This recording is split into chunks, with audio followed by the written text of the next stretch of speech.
रब्बना इरहम लना या नेवर, शरीयत मुतहरा में औरत के सामने रक़स भी जायज़ नहीं है। इसीलिए जायज़ नहीं है कि कुछ औरतों के जिस्म, उनकी खद खाल जो होती है वो ऐसी होती है कि दूसरी औरतें भी उसकी तरफ माइल हो जाती है,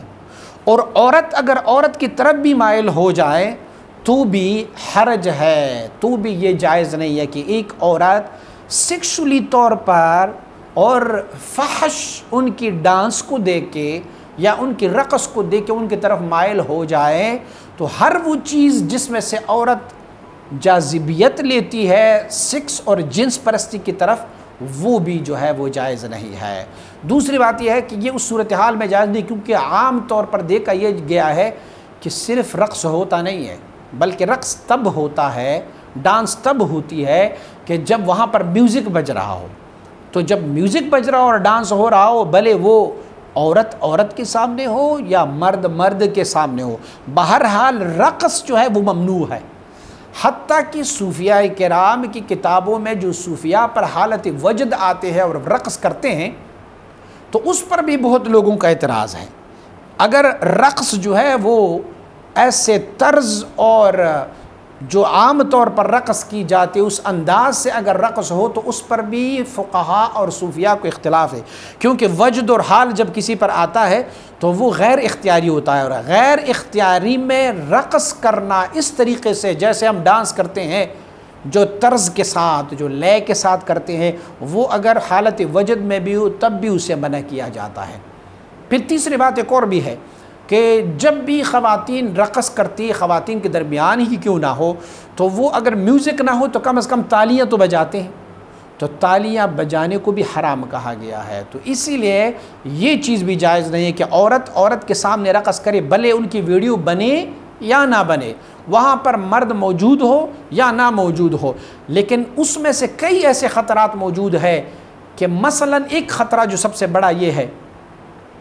कि ये ख़वातीन जब अपनी अपनी घरों में जाती है तो अपने अजीज़ों में, अकारिब में, अपने शौहर को भी ये कहानियाँ सुनाने बैठ जाती है। उसे कहा फ़लाँ की बेटी जो थी ना वो तो बड़ी ज़बरदस्त रक़स कर रहे थे, उसने तो अपनी रक़स में वही रक़स किया जो इंडियन अदाकार करते हैं,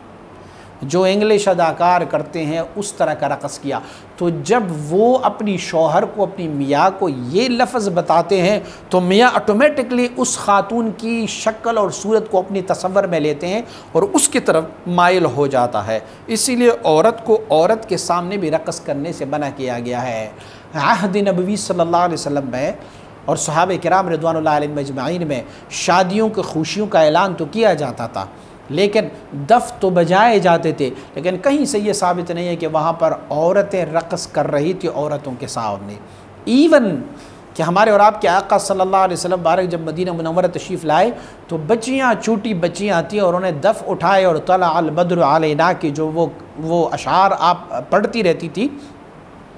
तो उसमें भी कहीं आपको नज़र नहीं आएगा इस हदीस में या इस रवायत में, कहीं आपको ये रवायत नहीं है कि छोटी बच्चियाँ भी रक़स करती थी। छोटी बच्चियों का रक़स, बड़ियों का रक़स, औरतों का औरतों में बैठ के रक़स, औरतों का मर्दों के सामने बैठ के रक़स, या इसी तरह मर्द का मर्दों के सामने रक़स या मर्द का औरतों के सामने रक़स, बहरहाल ये सब जो है शरीयत मुतहरा में ममनू है, इससे इज्तिनाब करना लाजिम है।